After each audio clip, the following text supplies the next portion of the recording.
En esta presentación vamos a ver todas las tecnologías de manufactura aditiva y las diferentes características que tienen estas tecnologías.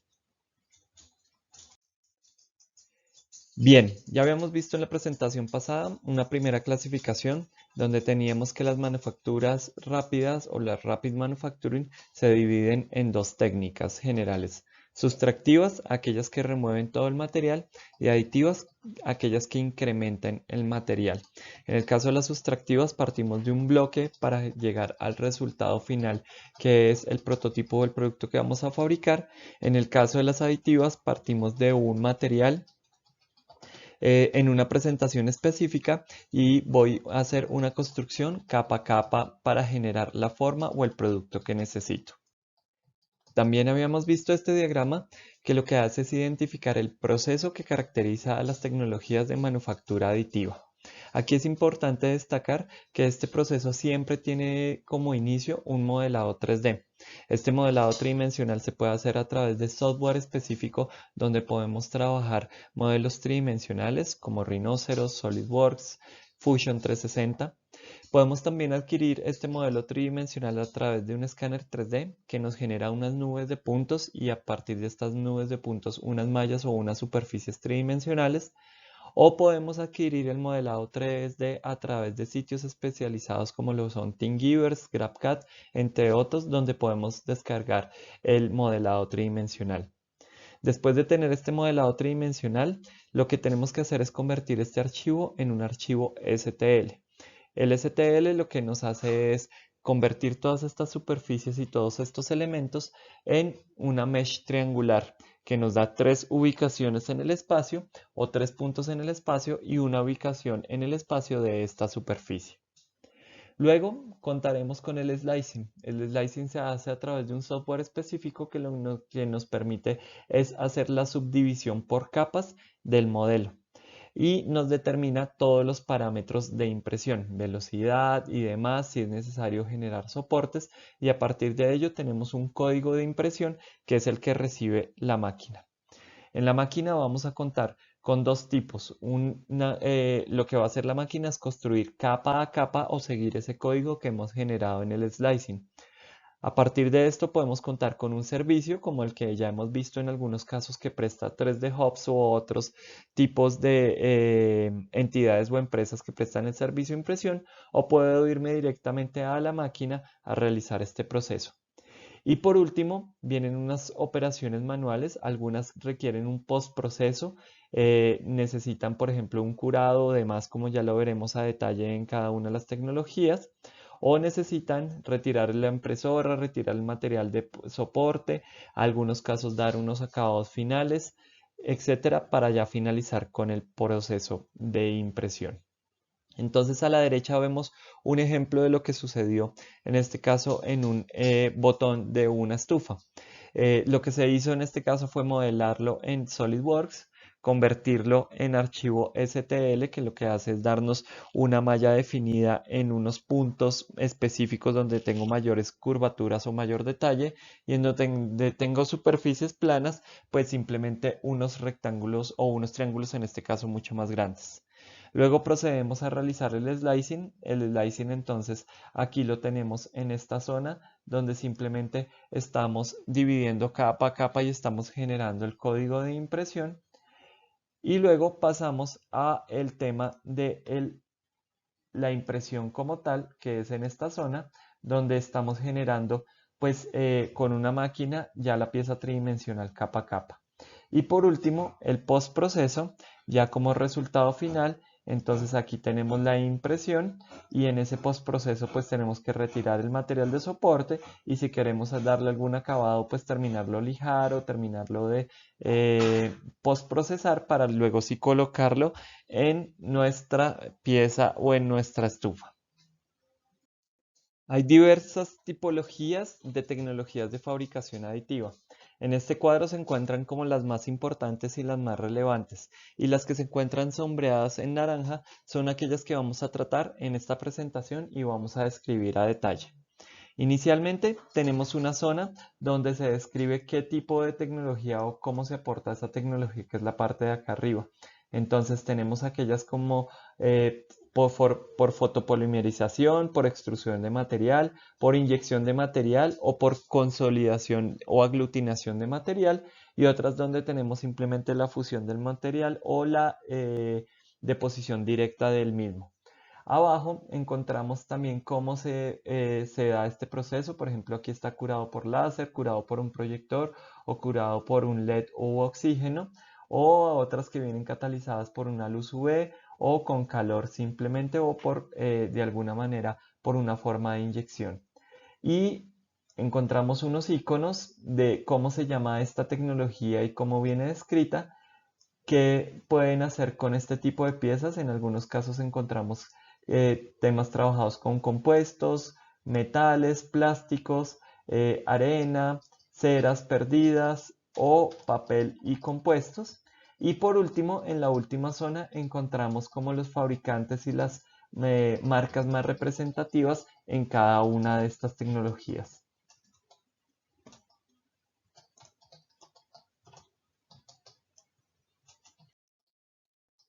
Bien, para comenzar vamos a hablar de FDM o FDFF, que es Fusion Deposition Modeling. En este caso, todas las secciones del prototipo están hechas por la deposición de un polímero que generalmente es termoplástico, y para esto se utiliza una boquilla de extrusión que lo que hace es pasar el filamento y convertirlo en hilos más delgados y imprimir capa a capa. ¿Qué características tiene esta tecnología? Los materiales son funcionales y laborables, los gastos de funcionamiento son limitados en este caso, no son exagerados, hay una alta fiabilidad. ¿Qué quiere decir esto? Que simplemente lo que estoy modelando se va a reproducir con cierta exactitud, pero tenemos ciertas dificultades para obtener detalles y alta precisión en estos elementos.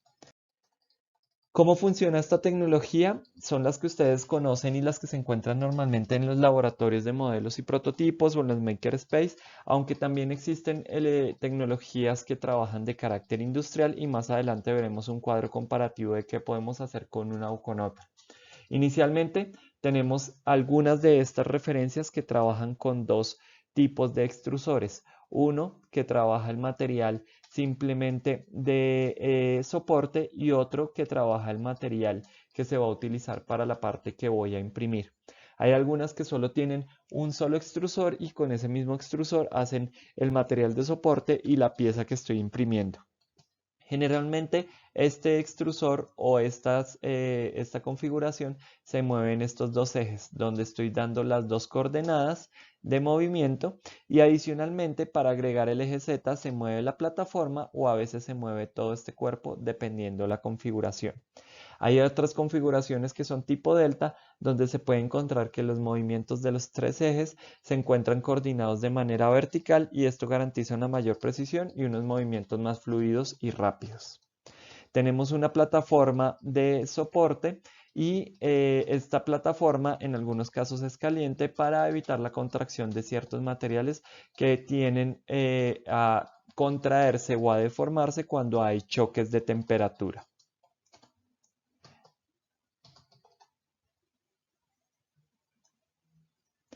En el link que se encuentra acá sobre esta imagen podrán ver una de las impresoras y cómo es el proceso más detallado, para que puedan observar de qué se trata y cuáles son sus elementos esenciales.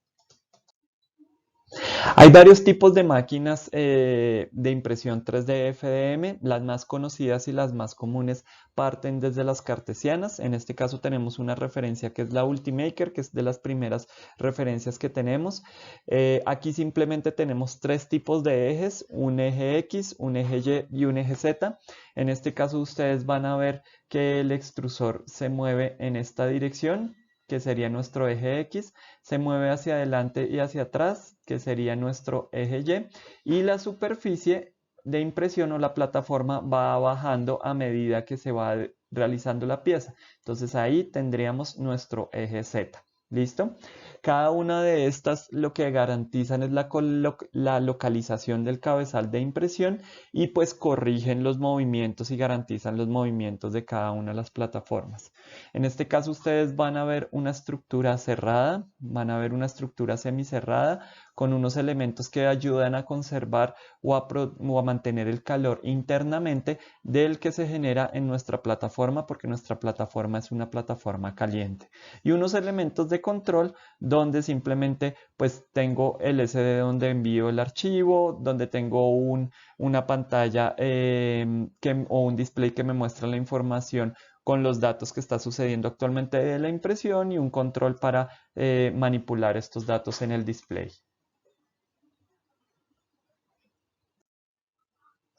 Tenemos otro tipo de máquinas, en este caso estas son polares. Tenemos un eje que se mantiene en este caso, es nuestro eje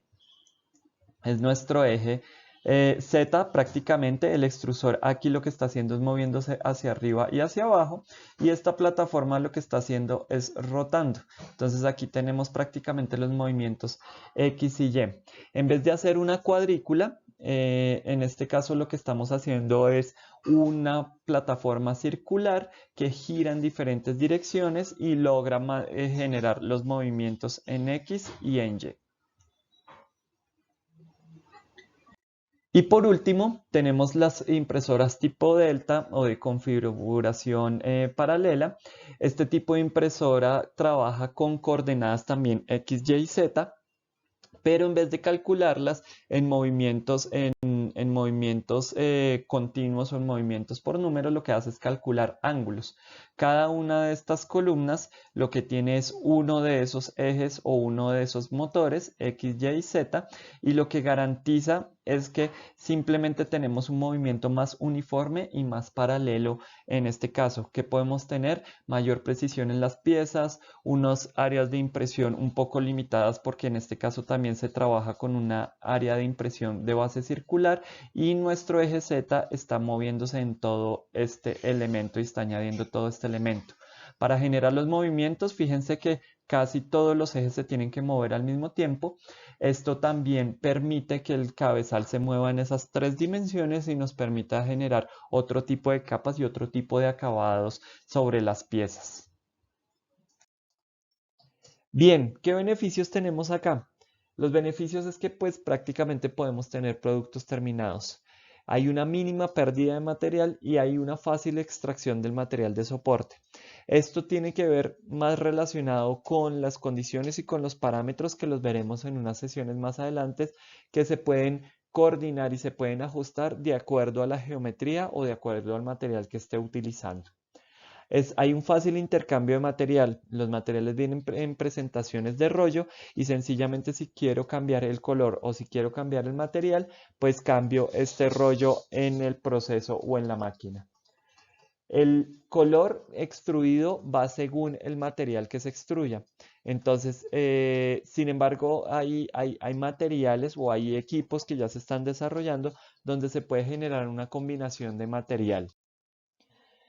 También tenemos materiales de diferentes tipos, entonces casi todos son de carácter termoplástico, los más comunes son PLA y ABS.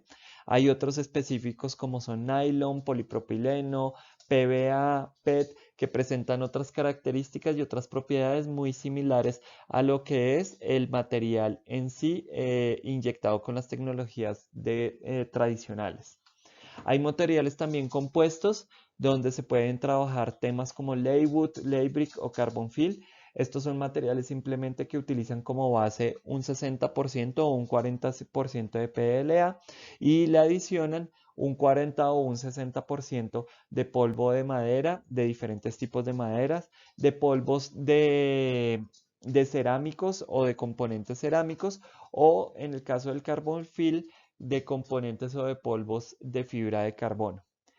Hay materiales flexibles también como el TPU, Ninja Flex conocido comúnmente o TPC en Flexafil, que van a permitir darnos piezas flexibles, y otros termoplásticos que se pueden trabajar con cargas de metal como aluminio en polvo, microesferas de vidrio, polvos minerales, materiales conductores eléctricamente o que tienen de alguna manera otras propiedades como son fluorescencia o propiedades de autoextinguible en el fuego. ¿Qué tenemos como desventajas? La precisión limitada. En algunos casos, por el diámetro del extrusor o por la forma en que se aplica el material o incluso por las tolerancias que tiene este, pues tenemos una precisión limitada a ese diámetro del extrusor. Estas tolerancias oscilan entre el 0.2 y el 0.4 milímetros. Es un proceso lento. Tener que aplicar capa a capa y en dimensiones grandes con un extrusor muy pequeño hace que las impresiones se demoren más. E incluso cuando hago capas muy detalladas, por ejemplo de 50 micras o 0.05 milímetros o 100 micras, va a ser un proceso aún más lento que cuando utilizo una resolución o una calidad más baja. Hay unas deformaciones difíciles de predecir, especialmente en los materiales que son ABS y nylon, que lo que hacen es contraerse cuando se encuentran con choques o cambios bruscos de temperatura. Normalmente estos materiales se imprimen en máquinas de cámara cerrada y así se evita esta deformación. Pero en algunos casos, según la geometría y según las propiedades de impresión, hay deformaciones que no se pueden predecir con anterioridad. Y hay necesidad de hacer eliminación de soportes y en algunos casos acabados a mano. Aunque hay algunos soportes que son solubles a ciertos químicos o incluso a agua, estos soportes a veces dejan defectos que hay necesidad de hacer algunos acabados a mano para que estas piezas terminen bien. En el video que le dejamos anteriormente pueden ver cómo algunos de estos acabados pueden terminar en piezas totalmente brillantes o donde se noten las capas de impresión. En esta tabla encontramos una comparación entre las máquinas que son de carácter industrial y las máquinas de escritorio. Aquí se resumen las principales diferencias y los usos típicos que tenemos y los resultados que tenemos. Lo inicial es entender pues el costo. Aquí lo que vamos a tener es máquinas que de escritorio que arrancan desde el $1.000.000 o los $500 y que pueden llegar hasta los $5.000 o los 30 millones de pesos aproximadamente. Mientras que en el ámbito industrial las máquinas pueden iniciar aproximadamente desde los $50.000. Otro tema importante a destacar es la tolerancia y cómo puedo respetar esas tolerancias de acuerdo a mi archivo. En el caso de las impresoras de escritorio, voy a tener unas tolerancias que pueden variar en un 1% con un límite más o menos de 1 milímetro, mientras que en el caso de las industriales podemos estar alrededor de los 0,15%, o sea, una precisión alrededor de los 0.2 milímetros. De igual manera, las áreas de impresión. En las de escritorio podemos tener un máximo hasta 200 milímetros cúbicos o 20 centímetros cúbicos, mientras que como ejemplo tenemos impresiones mucho más largas de carácter industrial o mucho más amplias, 900 por 600 por 900 milímetros, casi un poco menos de un metro cúbico. Los materiales que se utilizan comúnmente en las de escritorio son PLA, ABS, PETG, sin decir que no se pueden utilizar otros materiales, pero que hay que tener ciertas características en estas impresoras de escritorio, mientras que podemos trabajar fuertemente policarbonatos, compuestos, ABS o Ultem, que es un material específico en las máquinas de carácter industrial. El material de soporte típicamente lo encontramos como el mismo material de aporte, entonces viene siendo el mismo PLA o el ABS en las máquinas de escritorio, mientras que en las páginas industriales encontramos unos que son solubles en agua o en otro tipo de químicos. La capacidad de reproducir o de mantener las mismas tolerancias y la misma producción con muchas piezas es muy baja en las de escritorio y es media en el tema industrial. Y tenemos unas características en cuanto a las tolerancias y en cuanto a los acabados que se dan en diferentes números y en mayor precisión, obviamente en los temas industriales. Ahora vamos a hablar del diseño para la manufactura aditiva, qué metodologías implica y cómo se debe y qué características se deben tener en cuenta específicamente para la tecnología FDM. En este caso, para comenzar a hablar de diseño para la manufactura aditiva, tenemos que hablar sobre Design for Manufacturing and Assembly o el diseño para la fabricación y ensamblaje. Este es una metodología o enfoque de diseño que se centra pues simplemente en la facilidad de fabricación y en la eficiencia del ensamblaje. Lo que hace es, como lo hemos venido hablando en varias sesiones, minimizar el tiempo y minimizar los costos para fabricar un producto y ensamblarlo. Lo que hace es hacer más eficiente estas posibilidades de fabricación y ensamblaje y combina las dos tecnologías que ya hemos nombrado, que es diseño para fabricación y diseño para ensamblaje. En el diseño para fabricación implica pensar desde el diseño para facilitar la fabricación de todas las partes y componentes de un producto. Lo que allí se realiza es seleccionar los materiales y los procesos más adecuados y que sean los más rentables para utilizarlos en la producción y que tiene como objetivo minimizar pues la complejidad de todas las operaciones de fabricación de la línea de producción. En cambio, el diseño para el montaje o DFA implica que el diseño facilite todo el montaje del producto. Se preocupa por reducir los costos de montaje, minimizar el número de operaciones, minimizar el número de piezas, minimizar el número de movimientos y tiempos que se encuentra un producto en determinadas etapas de la línea de producción. Dentro de los principios del Design for Manufacturing and Assembly se encuentran minimizar la cantidad de componentes. Si yo reduzco la cantidad de componentes, reduzco los costos de ensamblaje, reduzco la cantidad de pedidos y bodegaje o almacenamiento de estos componentes, reduzco el trabajo en proceso y simplifico prácticamente toda la línea de automatización de mi producción. También debo tener en cuenta el diseño para facilitar la fabricación de piezas. Las geometrías de las piezas se simplifican y se evitan características o elementos innecesarios. Todos responden a algo que se debe ensamblar o algo que se debe montar o a unos elementos que se deben considerar para otros componentes u otras piezas. Las tolerancias de las piezas también es importante, ya que deben estar consideradas dentro de la capacidad de los procesos que yo selecciono. Recuerden que aquí estamos hablando de los principios generales de todos los que es del diseño para la fabricación y ensamblaje de todos los procesos. Todavía no estamos hablando de los específicos para manufactura aditiva. Debe haber claridad en esas piezas que se diseñan y en los componentes o las partes que estos se tienen, ya que solo se puedan, que su forma comunique o que sus elementos comuniquen, que solo se puedan ensamblar de cierta manera y de una sola manera.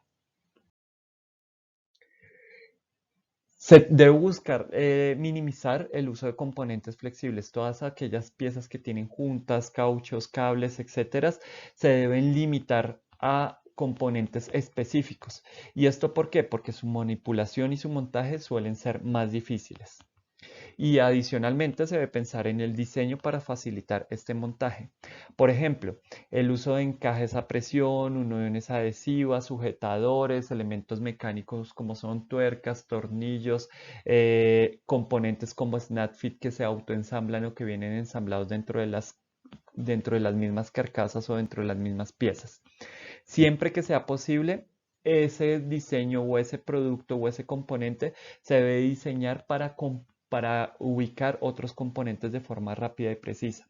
O sea, debe haber un componente base como un chasis o como un elemento donde los demás componentes se vayan ubicando o se vayan ensamblando. Y por último, eliminar o reducir los ajustes necesarios. En este caso, entre más componentes tenga o entre más elementos tenga que cuadrar con cierta tolerancia o con cierto ajuste, uno dentro del otro o ensamblar de cierta manera, pues lo que va a pasar es que hay más oportunidades que no lo ensamble bien o que no se genere bien esa unión o que surjan condiciones de desajuste en un futuro o del mismo producto antes de salir de la planta de producción. Entonces, ya hablando de las tecnologías de manufactura aditiva y de las consideraciones en diseño que debo tener, cada una de ellas tiene unos conceptos que están relacionados y unas características que yo debo tener. Por ejemplo, en este cuadro aparecen al lado izquierdo unas tecnologías que son las que normalmente o las más conocidas. Ahí está Fused Deposition Modeling, estereolitografía, SLS, Material Jetting, Binder Jetting y sinterizado láser de metales.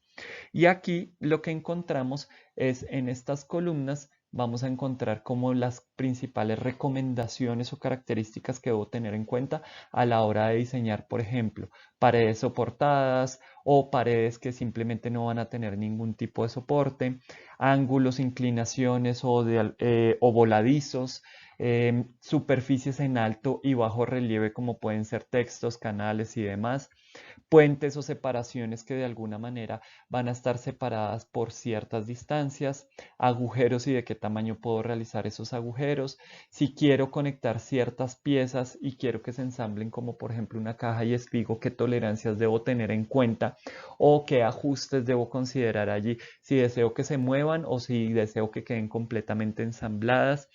Si en algunas de estas tecnologías debo considerar agujeros de vaciado o agujeros de escape, algunas características en cuanto a los mínimos o a los máximos, por ejemplo, en columnas y tolerancias que se deben respetar en si voy a tener dos objetos o dos ensambles con una tolerancia o con un ajuste específico o con un encaje específico.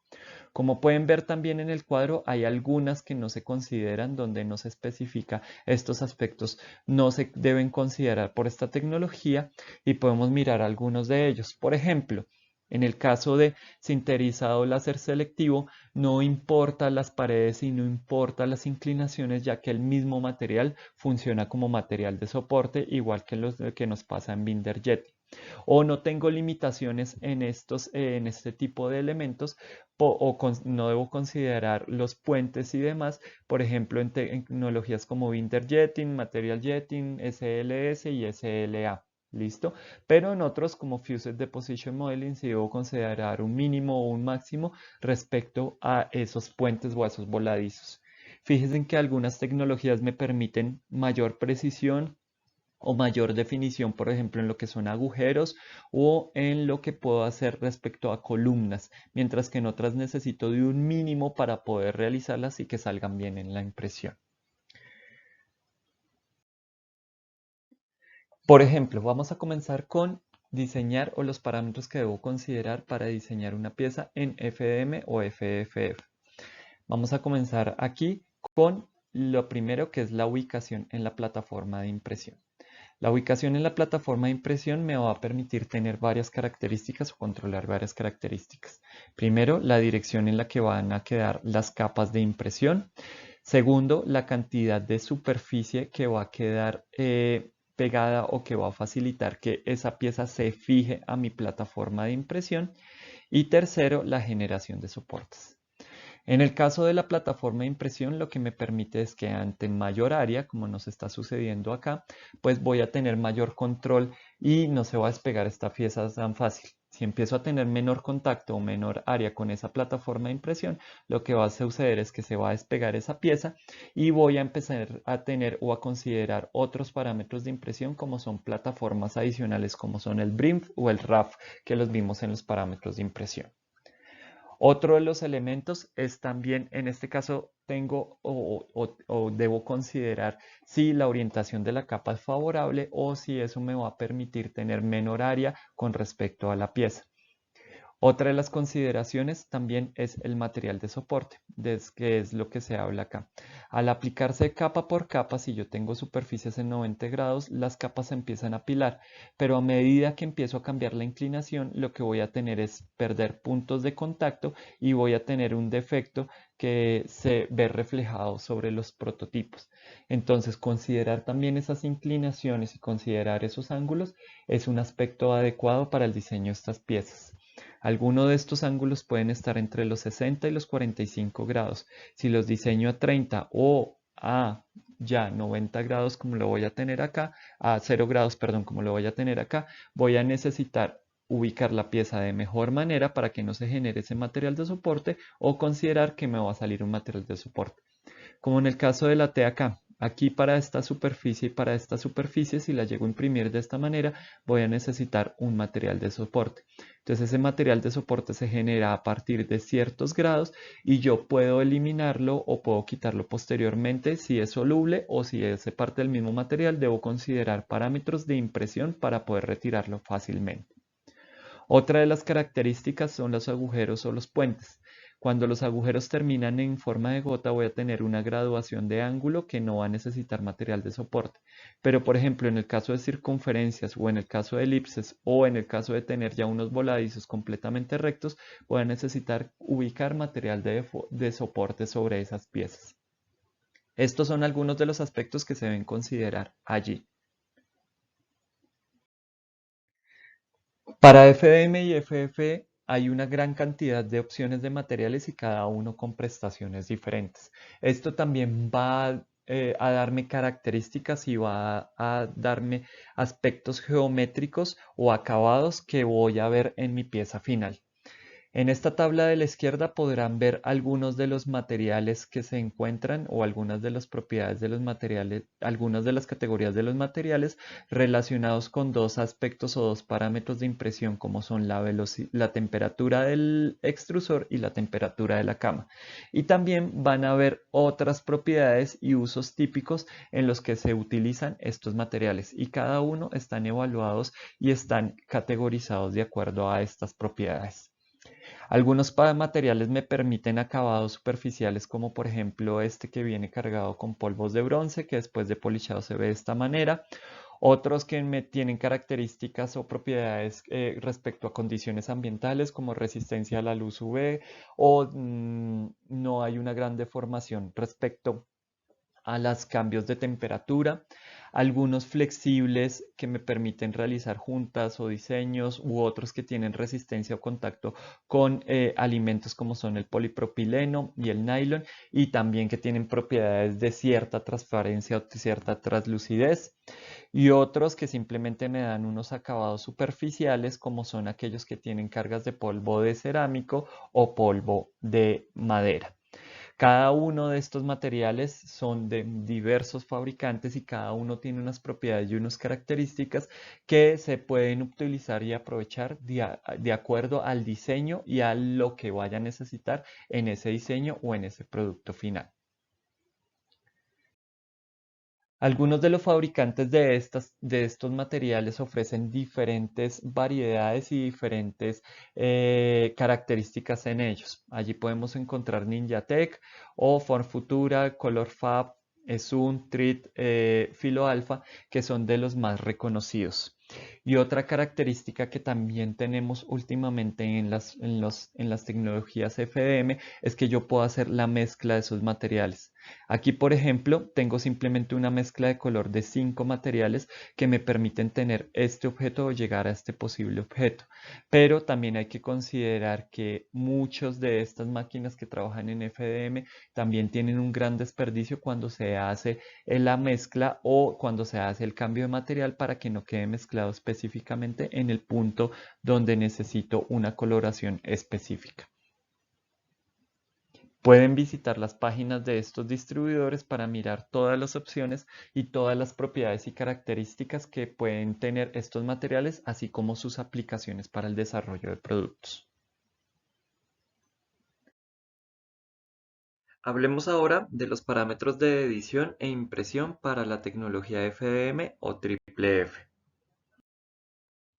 En nuestro proceso característico de tecnologías de manufactura aditiva y nuestro paso a paso encontramos primero el modelado 3D, donde lo podemos hacer a través de software pago, como lo puede ser Rhinoceros o SolidWorks, algunos con versiones educativas, como lo puede ser toda la suite de Autodesk, Fusion 360, 3D Max o Mesh Mixer, en este caso que es libre, y otro software que es libre, en el que podemos encontrar SketchUp, Blender, For FreeCAD o Tinkercad, que son elementos que nos permiten trabajar en 3 dimensiones, elementos tridimensionales.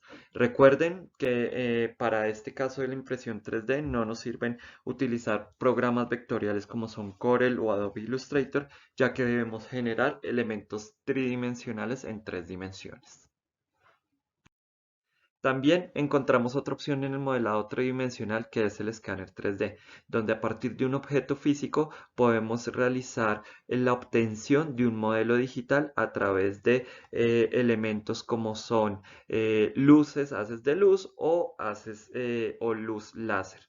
El escáner 3D nos permite realizar una manipulación alrededor del objeto o alrededor de una base rotatoria y nos permite adquirir esa geometría que ya construimos, que ya tenemos físicamente para luego posteriormente trabajarla, editarla, modificarla y así obtener nuestro modelo tridimensional para luego reconstruirla. En el caso del escáner tridimensional, inicialmente trabajamos con nubes de puntos y esas nubes de puntos se convierten posteriormente en mallas y posteriormente en superficies cerradas que nos permiten imprimirlas. Y por último tenemos las web apps o las aplicaciones o los sitios web que nos permiten o controlar ciertos parámetros para generar archivos tridimensionales y descargar archivos STLs o ya encontrar páginas especializadas como Thingiverse o Cults 3D que nos permite encontrar esos archivos tridimensionales que han sido desarrollados por la comunidad y poder descargarlos o incluso encontrar algunos con parámetros de impresión que pueden ser modificados o que se pueden utilizar también en los equipos que nosotros tenemos. Luego de este proceso de modelado tridimensional, cualquiera de estos softwares, web apps o escáner 3D, lo que obtenemos es un archivo STL. Y en el archivo STL lo que hacen es dividirlo en triángulos para generar una superficie y una ubicación espacial de esa superficie.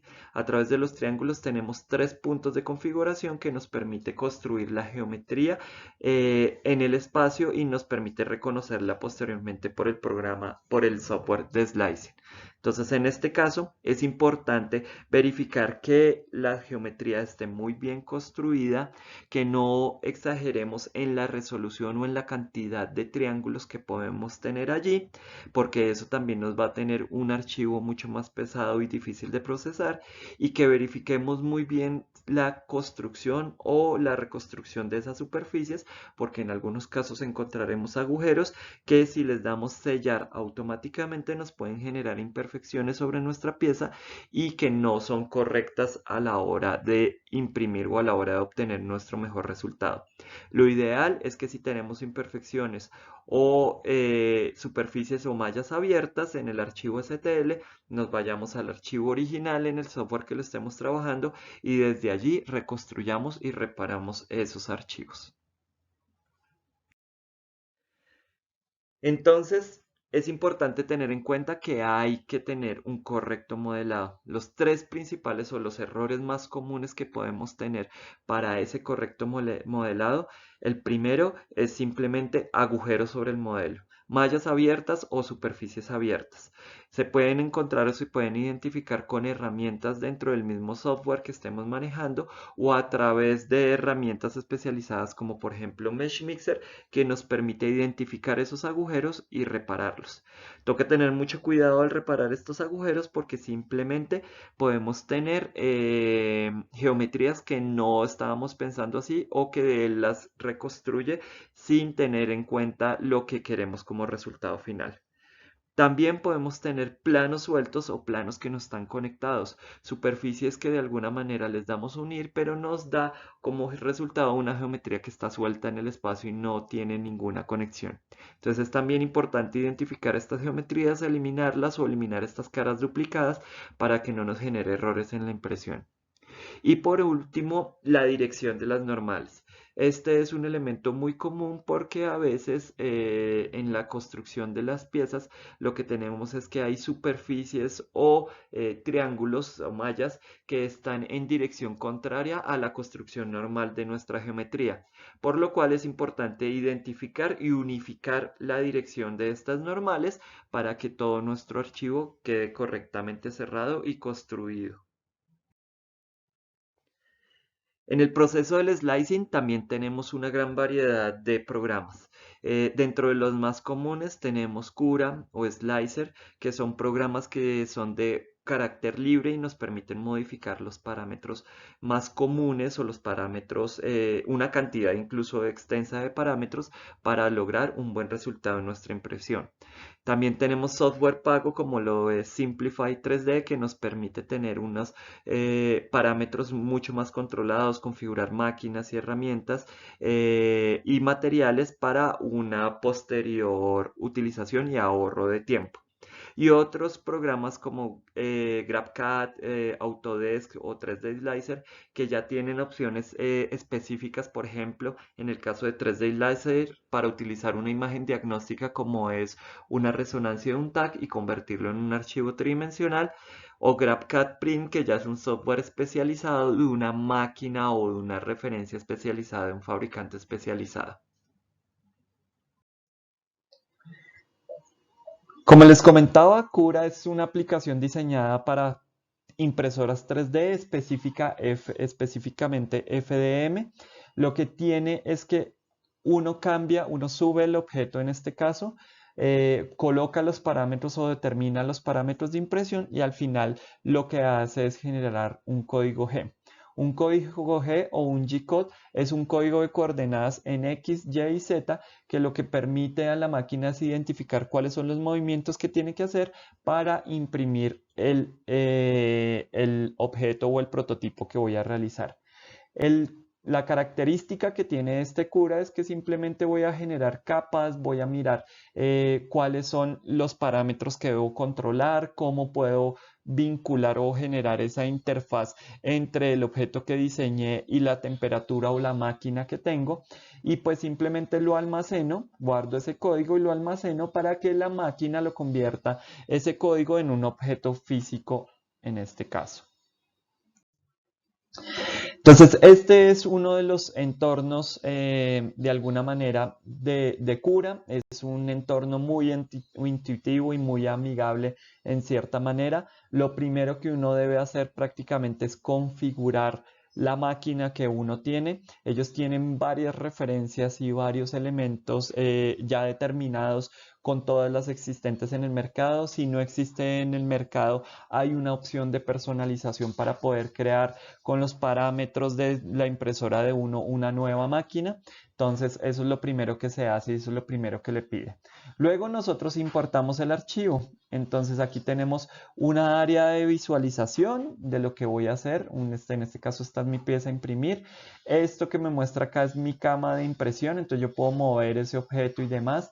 Tengo unas opciones de edición generales en este espacio donde puedo escalar, copiar, rotar, hacer posición de espejo, posicionar la pieza dentro de mi cama de impresión. Y luego viene un tema de cómo quiero visualizar esa pieza. Entonces, si quiero verla así, si quiero verlo transparente, si quiero ver dónde están las capas y cómo van a quedar las capas, o si simplemente quiero ver cuáles son las contrasalidas que voy a tener con respecto a mi cama de impresión. Hay un tema de especificaciones de especificaciones generales que siempre se trabaja en esta área, donde voy a controlar los parámetros del material en un pedazo, tanto de un extrusor o dos extrusores si tengo una máquina de dos extrusores, y unos elementos o unos parámetros de impresión, que en algunos casos los muestran muy simples o muy sencillos, es recomendado, o en otros casos yo los puedo ir a unos términos avanzados y ahí me van a hacer salir todos los parámetros de impresión. Y por último, me muestra efectivamente cuánto tiempo, cuántos gramos y cuánto material voy a gastar. Y voy a guardar ese archivo que al final es el código G con el que estoy hablando. Es un poco el paso a paso, tiene una lectura pues de arriba hacia abajo, de izquierda a derecha y realmente es un software muy intuitivo, donde puede estar las características y los elementos en los parámetros de impresión. Mucho de lo que salga, puedo haber modelado muy bien una pieza y puedo haber hecho muy bien unos elementos, pero al final los parámetros de impresión son los que determinan que realmente tenga un buen final y se imprima muy bien. Muchos de los parámetros y uno de los más importantes es este, la altura de capa o el layer height, ¿Qué es lo que nos determina? Muchos hablan de lo que es la resolución de impresión, muchos hablan de lo que es la altura de capa o la separación entre capa y capa. Es el que nos muestra prácticamente el acabado superficial en muchas de las piezas y nos muestra cómo van a notarse esas capas. Aquí lo podemos ver en este zoom que se está mostrando. Determina también el tiempo de impresión. Si yo voy a hacer capas más delgadas o más pequeñas o con mayor resolución, como es en este caso, 0.1, quiere decir que cada capa está haciéndola de 0.1 milímetros, pues voy a tener unos tiempos de impresión más elevados, 3 horas 45 en el caso de este objeto. Por ejemplo, voy a hacer capas de 0.2, entonces por ejemplo puede ser este, y aquí voy a tener un tiempo de 1,50. Y hay unas formas de configurar, que es lo que nos permite Cura y otros programas, de poder mezclar capas, de poder decir en ciertos elementos o en ciertas características, utilice una resolución u otra. Estos ya son unos parámetros súper avanzados que nos permiten configurar y tener un tiempo intermedio y también tener una resolución o unos acabados muy similares a como si lo imprimiera con calidad muy alta. La altura de capa entonces nos determina también un tema que se llama el staircase. El staircase es ese efecto escalera que se generan en los objetos y se va a notar más que todo en las curvas que están de carácter horizontal o de carácter diferente con respecto a mi plataforma de impresión.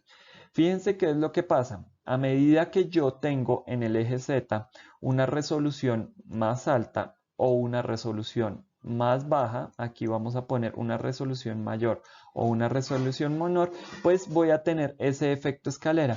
Entonces, si yo tengo un objeto que tiene este tipo de curvas como los que se ven acá, si yo lo imprimo en una resolución muy baja, se van a notar más ese efecto escalera y esas capas, como lo que está pasando acá, mientras que si lo imprimo en una resolución muy alta, voy a notar menos ese efecto escalera y va a suceder lo que estoy teniendo en este caso. Eso es lo que determina en muchos casos la altura de capa. Entonces, no es solo decir el tiempo que me voy a ahorrar, sino también los detalles o la resolución o de alguna manera los elementos que quiero que se noten y las curvas y los detalles, y eso se van a notar aún más o aún menos dependiendo de esa altura de capa que seleccionemos.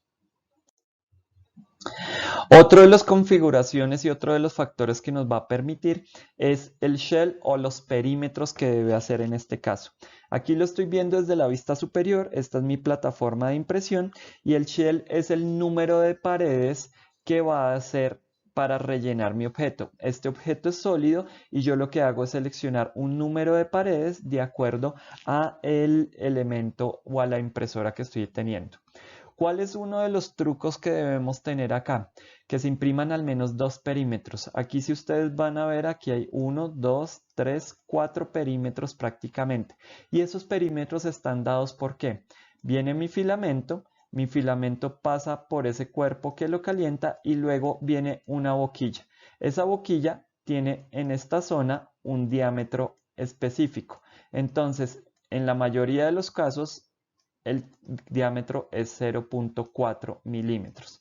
Entonces, esas paredes y esos elementos prácticamente me van a decir que cada una de ellas la voy a hacer de 0.4. En algunos configuradores como Cura le dice cuántos perímetros quiero hacer y yo le doy. En otros tengo que darle es un valor. Entonces yo le digo si quiero hacer 2 perímetros le digo 0.8, siempre múltiplo del diámetro de la boquilla, o 1.2 si quiero seguir haciendo más perímetros y así sucesivamente. Siempre tiene que ser un múltiplo de la boquilla en el caso que tenga que colocar un valor numérico. En el caso que tenga que especificar el número de perímetros, pues al menos coloco 2 y ahí defino cuántos quiera, 1, 2 o 3. ¿Qué es lo que nos va a permitir? Nos va a permitir saber estas caras que están en el eje X y en el eje Y, qué dureza van a tener y qué espesor van a tener. ¿Listo? Porque después voy a controlar lo que está acá adentro, que es mi relleno y qué características puede tener ese relleno. Entonces, eso prácticamente nos puede ayudar a tener también unos temas completamente sólidos o con mayor espesor de pared. Fíjense que aquí simplemente hago un recorrido, aquí hago 2, 3, 4 y siempre voy a tener mi plataforma de impresión acá en este punto. Entonces siempre son los ejes X y Y los recorridos que voy a determinar en el shell o en los perímetros. Después tenemos el tema de las capas sólidas o las capas superiores e inferiores. Entonces, si yo estoy imprimiendo, por ejemplo, este cubo, yo quiero que mi capa inferior y superior tenga un relleno. Y eso va muy configurado entre la resolución de capas. Aquí dicen que al menos tengamos 2 capas. Dependiendo de la máquina y dependiendo del elemento, es importante saber si yo lo quiero abierto o cerrado. Ya veremos en una de las clases y en una de las aclaraciones que incluso yo puedo modelar un sólido y al momento de imprimirlo dejarlo como un vaso o dejarlo como un tubo, porque puedo decirle que esa capa superior y que esa capa inferior no se impriman, o darle un espesor a esa capa superior y a esa capa inferior. Si ustedes se dan cuenta, aquí lo que tenemos es el eje Z.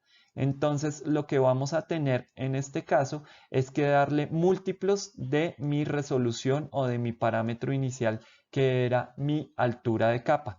Si yo estoy imprimiendo con 0.1, pues yo le tengo que decir que al menos imprima 2 capas, eso quiere decir que 0.2.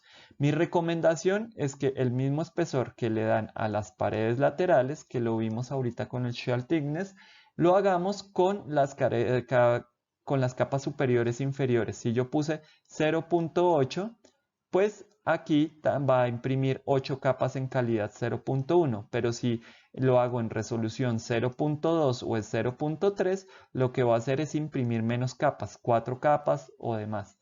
Esto me ayuda a que no se vean estos vacíos y a corregir y que quede bien este relleno tapado, que ya lo veremos más adelante. Y además ayuda también, obviamente, a la rigidez de la pieza en esas caras específicamente, en la superior y en la inferior. Viene uno de los parámetros que hemos hablado constantemente y es el infill o el relleno. Y es una densidad que va adentro de mi objeto. Yo pude haberlo diseñado completamente sólido, yo le pude haber dado unos perímetros que fue los que hice acá y una capa inferior o superior, pero yo para ahorrar material y tiempo, yo puedo darle un relleno en la parte interna. Además puedo escoger entre una serie de matrices o una serie de patrones que están determinados. Entonces, este es un relleno y este es un relleno full o 100%. En algunos casos un relleno al 40% es más que suficiente si quiero comprobar unos temas de rigidez y demás. A veces lo mínimo es entre un 20 o un 15% dependiendo de la máquina para poder imprimir luego las caras superiores, que fue lo que vimos en la parte superior. Si no, se empiezan a crear deformaciones y se empieza a caer el modelo o se empieza a caer la cara superior. Ya lo veremos más adelante qué sucedería con esas capas. Y hay muchos patrones, por ejemplo, aquí tenemos un patrón de hexagonal o de panel de panel de abejas. En este caso, lo que se está mostrando es el porcentaje, cómo empieza a incidir en la cantidad de material y obviamente esto también incide en el tiempo. Si aquí se demora 5 minutos, aquí este relleno posiblemente se va a demorar 50 minutos. Entonces también es bueno escogerlo para ahorrar no solo material, sino tiempo de impresión. Hay varios tipos de infill, como les decía, hay varios patrones dependiendo del programa que se utilice. También les va a permitir varias opciones y algunos de ellos lo que van a hacer es pues tener mayor resistencia estructural adentro de la pieza o mayor velocidad de impresión.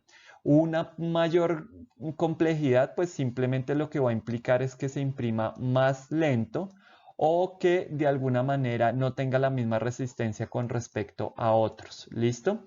El panal de abejas es uno de los más utilizados o el rectilíneo o cuadrícula es uno de los que más se utiliza porque son los que tienen mayor resistencia. Incluso ahora hay uno que se llama panel de abejas 3D o Voronoi que incluso lo que hace es irse abriendo y cerrando de manera tridimensional y esto le da mayor estructura.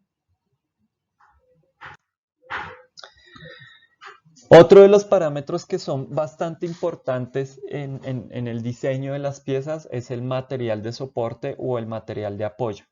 Cuando las piezas tienen voladizos, normalmente esos voladizos exceden o los 45 o los 50 grados, tengo que pensar en que tengo que utilizar material de soporte. En este caso, tenemos un material de soporte donde la máquina tiene doble extrusor. Entonces, esta parte blanca se imprime con uno de los extrusores y esta parte negra se imprime con otro. Hay materiales de soporte que son solubles al agua o solubles a ciertos ácidos y lo que hago simplemente es sumergir esta pieza en esos contenedores de agua o en esos contenedores con ciertos químicos y al final me queda solo la pieza con el material final que quería. En otros casos, si tenemos un solo extrusor, el mismo material me va a servir como material de soporte. Entonces aquí tengo que definir muy bien cuánto es ese material de soporte, qué porcentaje lo voy a colocar, a partir de qué ángulo, porque están estos voladizos a 90 grados o estos voladizos a 45 grados o estos voladizos a 15 o a 20 grados. Entonces tengo que definir a partir de dónde me va a construir ese material de soporte y darle unas distancias y unas separaciones con respecto a mi pieza para que después sea fácil de reparar. Muchos de los errores y los errores más comunes es o que lo dejo muy despegado y me genera deformaciones o que lo dejo muy pegado y después es muy difícil de retirar. Esta es una de las características más importantes para que una pieza salga bien y salga sin defectos en la impresión. El BRIM es una de las superficies o de los perímetros adicionales que les permite, uno, pues tener una calibración más adecuada de la máquina o tener más área de superficie, más área o superficie sobre la base de impresión o sobre nuestra cama de impresión. Es importante si tenemos piezas esbeltas, si tenemos piezas muy altas, que ésta se fije muy bien. Entonces aquí tenemos dos opciones. La primera que es un skirt. El skirt lo que me permite es tener un perímetro para yo identificar dónde se va a imprimir esa pieza y también para poder hacer la nivelación de la cama, que es muy importante para que mi pieza quede sujetada. Y luego tenemos el BRIM, que simplemente son esos perímetros adicionales para agregar área a nuestra plataforma de impresión. Entonces, en algunos casos lo que hago es si tengo muy poca área o muy poco contacto con mi plataforma de impresión, agrego este BRIM para agregar esa área y que la pieza se fije muy bien a la superficie o a mi cama de impresión. Esto más que todo se utiliza, por ejemplo, cuando no tengo camas que son o plataformas que se calientan o cuando tengo materiales que tienden a contraerse mucho y si yo no quiero que se despegue de esa plataforma cuando se está contrayendo, le agrego este BRIM. Y otro de los parámetros es el raft. El raft de esos parámetros que puedo utilizar sobre la base. Prácticamente el raft es unas capas adicionales o un soporte adicional que es cuando se imprime un modelo que no tiene base o que de alguna manera es muy alto con muy poca base. Entonces lo que él hace es crear unas capas adicionales o una plataforma adicional que se adhiere a la plataforma o a la cama caliente y me ayuda a sostener el objeto. Este es súper útil cuando tenemos objetos cuando tenemos impresoras que no tienen cama caliente o cuando hay objetos que no se adhieren fácilmente o tienen poca área de adherencia con respecto a la plataforma. Este parámetro es súper importante y determina muchas veces los detalles y los elementos que realmente están relacionados en mi pieza o en mi diseño. Y es la velocidad de impresión. Va de acuerdo a cada equipo, va de acuerdo a cada referencia o marca de los equipos. Hay unas que imprimen más rápido, como pueden ser las deltas. Las cartesianas tienen que ir un poco más lento para que hagan estos movimientos. Y al final hay varios parámetros que yo puedo controlar. Primero, puedo definir la velocidad con que hago todos mis perímetros. Yo puedo imprimir mis perímetros más despacio para que queden más detallados y lo que va por dentro lo puedo imprimir más rápido, ya que eso va a quedar por dentro de mi pieza. Entonces los perímetros le puedo dar una velocidad, a los rellenos le puedo dar otra velocidad.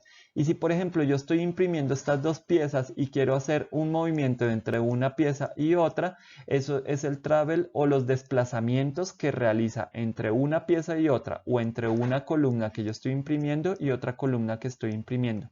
Eso me va a evitar dejar defectos o dejar hilos que se ven acá, y me va a permitir manejar y coordinar la velocidad para ganar tiempo en la impresión.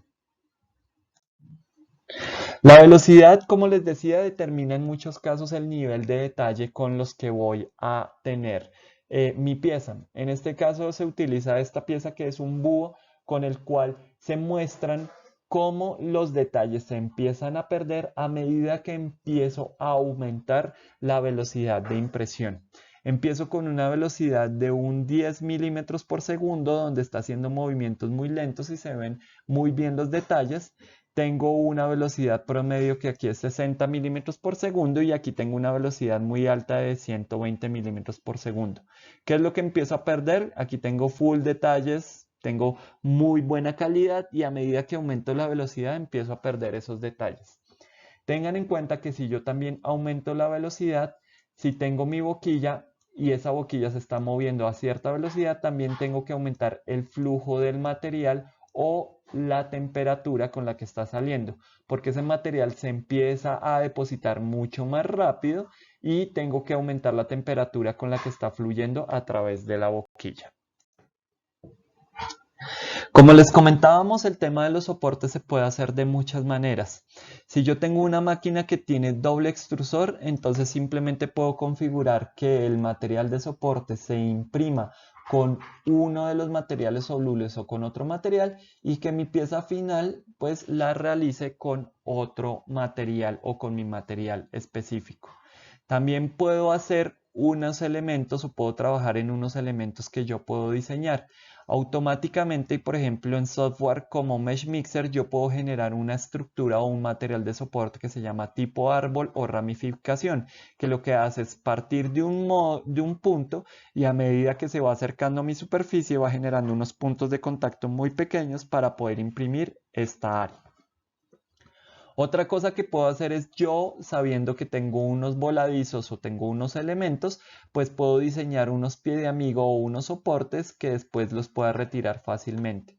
O a través del software de impresión, como lo podemos ver en Cura, yo puedo generar unas estructuras que se impriman en el mismo material y en la misma pieza, que se generen automáticamente y que me ayuden a sostener esas caras o esos voladizos que tengo en mis superficies. Teniendo como resumen estos elementos, pues hay varias configuraciones y varios elementos que tenemos. Lo ideal es que primero sepamos ubicar nuestra pieza de impresión. Si esta es nuestra plataforma, la parte gris, entonces lo ideal es que haya mucha superficie de contacto con respecto a esa plataforma. Si voy a imprimir este tipo de elementos, es preferible imprimirlos así, donde voy a tener más área de superficie y no tan poca, y esto a medida que va imprimiendo se puede tender a caerse. O puede suceder que aquí simplemente la pieza con un golpe del extrusor o demás se despegue de la superficie. Por eso lo ideal es primero posicionar adecuadamente la pieza. Eso también influye en generar ángulos que no me generen voladizos. Por ejemplo, aquí esta parte me va a generar voladizo, por eso la mejor forma de imprimirlo es acá, porque primero no tengo tan poca área de impresión y segundo no voy a generar estos ángulos que me generan voladizos. Y por ejemplo, las esferas es uno de los elementos más difíciles de imprimir porque empiezo con una poca área de contacto. Entonces lo que hace uno es sumergirla o dividirla en dos partes y luego unirla para poder imprimirlas.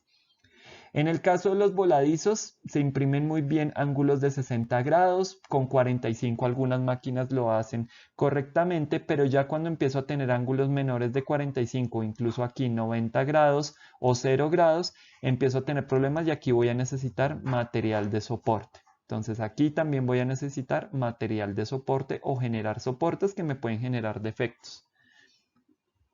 En el caso de los agujeros o de las superficies que están suspendidas internamente, muchas veces lo que uno hace es diseñar esta forma de gota.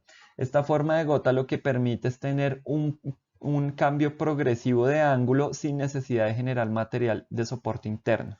Si voy a tener circunferencias, voy a tener en ciertas zonas material de soporte, óvalos voy a tener aún más esas zonas y cuadrados pues voy a tener toda una superficie plana que va a necesitar de ese material de soporte.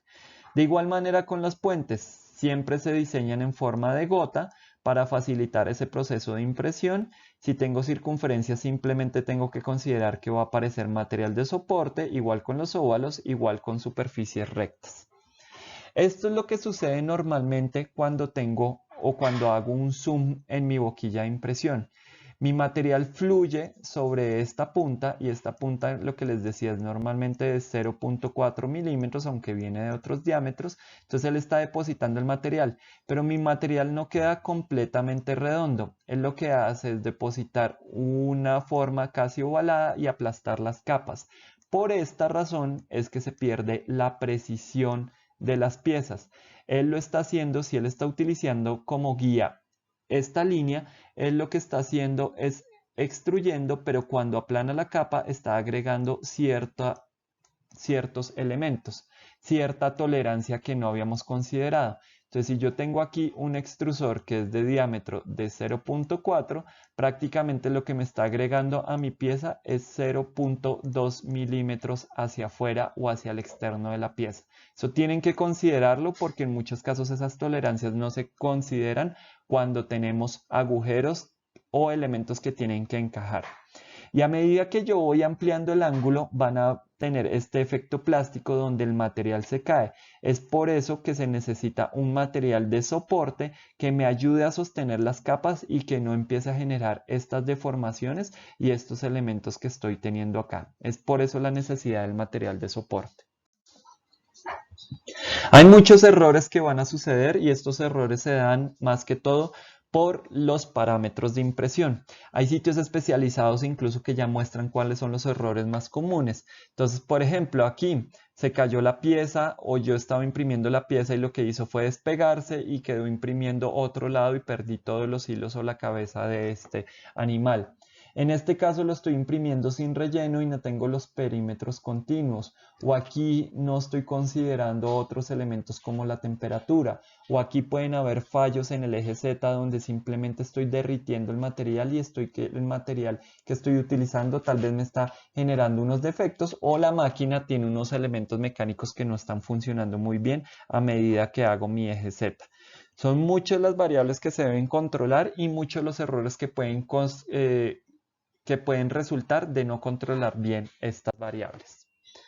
Iniciando por el modelado. No es posible imprimir superficies sin espesor. Ya lo veremos en algunos ejemplos. Todas las superficies deben estar unidas y cerradas y deben generar un volumen. En algunos casos hay una configuración en cura que me permite corregir eso, pero no siempre lo hace de manera adecuada. Por eso es importante que el sólido venga muy bien trabajado y muy bien definido desde el modelado tridimensional.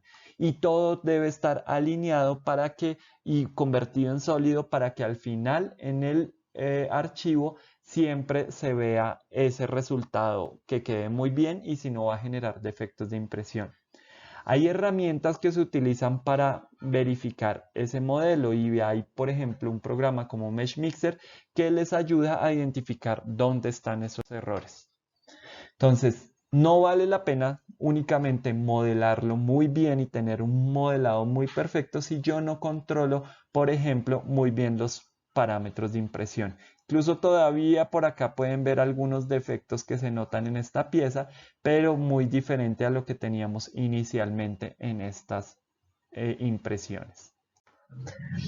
También está esta página que nos permite reconocer cuáles son los errores más comunes y a qué pueden estar relacionados, si es un problema mecánico de la máquina o si son elementos o parámetros que no configuré muy bien en mi software de impresión.